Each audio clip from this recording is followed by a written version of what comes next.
Hello my friends, welcome back to another video. My name is Emma and today I am going to be doing my November TBR. Now if you don't know and you haven't watched my Nanowrimo goals video, which I'll leave in the description box below, I am quite a few books behind on my reading goal for the year. I'm trying to read 100 books by the end of the year and I'm currently about 5 books behind schedule. My reading goal for November is just to stay 5 books behind. I'm a bit nervous because obviously I'll be focusing mainly on writing this month. I'm a bit nervous about falling even further behind. So my goal is kind of just to stay where I am and not fall further behind, which isn't really the most inspiring goal at all, but yeah, I'm just a little bit nervous that it could be even worse than what it currently is. So I've picked up some books from the library with that in mind, and I've picked up quite a few short books. So these books might be good to have a think about if you are also participating in NaNoWriMo and have big reading goals at the same time. It's quite a challenging month to also have reading goals, so hopefully this inspires you as well. So with all that said, let's just jump into it. I'm going to start with the books that I picked up from the library, and I'm going to start talking about the graphic novels that I picked up. The first ones that I have here are part of the Lumberjanes series. I think I have volumes 13, 14 and 15 here. I think that's right. I can't actually see because the sticker's on where it says what volume it is. But I'm pretty sure that's where I'm up to in the series. These come out, I think there's about 2 or 3 that come out every year, and I've been reading them since it was like just volume 1. I absolutely adore these.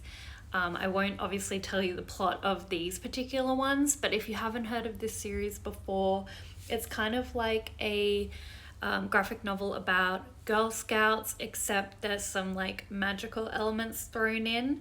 So the Girl Scouts are actually called Lumberjanes, and it follows a particular cabin group who there's about 5 girls in the cabin, and yeah, it's just so much fun, very cute, magical vibes, some queer rep in these, which I love, and yeah, I just can't get enough of these. I kind of save up a few like this every so often and pick them up from my library because, you know, I find graphic novels a little bit expensive for what they actually are. I tend to either buy them on my e-reader or save them for the library, just because like $30 a go Australian, and then, you know, we're up to volume 15. That's quite an expense. But yeah, if your local library has them and you haven't picked these up yet, I definitely recommend. These are my favorite graphic novels ever. I just love them so much. The other graphic novels that I picked up is Moonstruck. This one is volume 3. It's kind of very similar to Lumberjanes in terms of like style. Moonstruck is kind of the same, like magical elements, very cute, very cozy. It follows 2 main characters who actually work in a coffee shop. The whole world is magical, where Lumberjanes, it's kind of their camp is the only magical area, whereas this is like they're living in a whole magical world. So this is about 2 friends that work in a coffee shop, and their customers are all different kinds of magical creatures. It's really, really fun. Again, queer representation. And yeah, I just love these. If you have read this and you haven't read Lumberjanes, definitely pick it up. They're really, really similar vibes, and I highly recommend both of them. Then from the library, I also got a novel, which I actually hadn't heard of before. Where did I see it? I think I just found this stumbling along Goodreads one day, and it came up recommended. Actually hadn't heard of it before. This one is called Finlay, Donovan is Killing It by Elle Cosimano. This one just sounds incredible. Like, the premise of this is so up my street, and also a good one for Nanowrimo because it actually has writing themes. Finlay Donovan is actually an aspiring crime novelist, and what happens is she is talking to a literary agent in a cafe, and she's talking about her new crime novel, and someone actually overhears her and they think that she's actually talking about something that's happened in her real life. And what happens is she basically accidentally agrees to participate in a contract killing for this woman's husband. So that just sounds incredible. I cannot wait to read this. I believe it's the first in a series. I'm not too sure. I think I saw that on Goodreads. It had like the number 1 next to it. But I'm hoping that, because it has kind of like crime thriller elements, that I tend to read those kind of novels really, really quickly, because I just want to keep picking them up and find out what happens. So I'm hoping that this has kind of the same vibe. And because it's about writing a little bit, it's a good Nanowrimo one as well. So yeah, this just sounds incredible. I love the cover. Yeah, this one's really calling my name, and I will definitely let you know how I find this. The other novel that I picked up is No One Is Talking About This by Patricia Lockwood. This was on the Women's Prize for Fiction shortlist this year, and I meant to pick it up way earlier. I think lockdown just got in the way, the library's all closed, so I've only just got around to getting this one in my hands. This is really, really short, so again, great for NaNoWriMo month. I'm not really too sure about the actual plot in this one. I don't think it's very plot heavy. I believe this is very focused on the main character and her presence on the internet and what that actually means in her life. But yeah, I don't really want to know too much more about it, because yeah, like I said, it's only about 200 pages. So yeah, I think knowing too much about this would kind of give the whole book away. I'm really looking forward to this. I've heard kind of mixed things. I think that no matter what, I'm not going to DNF it because it's quite short.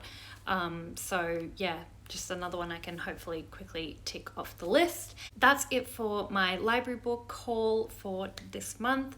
I have a few others that I'm in the queue for, so hopefully they come in during the month. I know I have The Fell by Sarah Moss coming in, but that actually doesn't come out. That actually isn't released until November 9th. And I have a few others as well, but I'm like way further back in the queue for those ones, so we'll see what happens. But they're the ones I have with me now, and I'll definitely be getting started on those. Then I also have ones that are in my own collection. So I have Turning by Jessica J. Leyh. This is a non-fiction book. This is a memoir about Jessica's year swimming the lakes in Berlin. So this one I'm just expecting to feel like I really want to go for a swim the whole time. Yeah, there's not too much more to say about this, I guess, other than it follows the seasons. It's about her time in Berlin. I don't think she's actually from Berlin, so I'm expecting that there's a bit of like travel writing in this as well, which I absolutely love. This is very up my street for non-fiction, very niche, but I do love reading about nature, especially to do with water, lakes, open water swimming. I'm just absolutely loving that at the moment. This one I'm really looking forward to, and again, quite short. The next book that I want to talk to you about is Leave the World Behind by Rumaan Alam. I picked this up the other day in Dimmicks. I was just excited to be back in bookstores in Sydney, and this is what I chose when I went out. I think 2 weekends ago now. I was just so excited and wanted to like buy all the books and support all the bookstores, and yeah, pick this one up. I've heard about this quite a bit on BookTube, so you might have heard of this one as well. This one is about Amanda and Clay, who are enjoying a taste of the good life when Ruth and GH, an older couple who claim to own the remote holiday home they're staying in, arrive seeking shelter. These strangers say that a power outage has swept the city, but with no phone service and the internet down, the facts are unknowable. What has happened back in New York? Is the holiday home a truly safe place for their families? And are they safe from one another? That just sounds so good. Again, kind of like Finlay Donovan is killing it. There's some like thrillery vibes in that, and I'm hoping that that means that I just fly through this, you know, wanting to know what happens, get to the end of it, and yeah, again, another short one. So hopefully, yeah, I just fly through this, and it's another one that helps me stay on track on my reading goal this month. And then last but not least, we have Fangirl by Rowell. This will actually be a reread for me. I have read this before a long time ago, and this one I thought would be really fun to read. It's actually like quite a bit longer than any of the other ones that I have here, but this is YA. It's about writing, as you can tell by the title. This book is about Kath, who is just starting university. She's doing a creative writing degree, which is very apt for this month. And basically, she's actually also really famous online for writing about the Simon Snow series, which is like their equivalent of Harry Potter in this world. So she knows she's really good at writing because she has quite the fan base, but then when she goes to class, she finds she kind of struggles with writing about anything else other than Simon Snow. And then she's also got some family issues going on, and it's just really lovely book.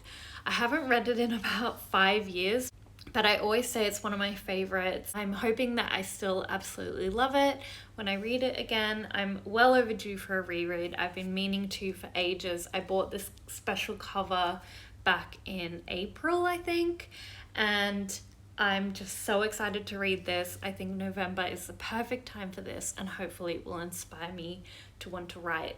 So those are the 9 books that I currently have on my November TBR. To keep up with being only 5 books behind schedule, I only need to read 8 books. So hopefully I get to all of these, and then I can kind of be a little bit more caught up as well. That would be amazing. If you have any recommendations for shorter books that I should check out this month, please let me know in the comments below. I would love to hear them. Otherwise, thank you so much for watching, and I will see you in another video tomorrow. Bye!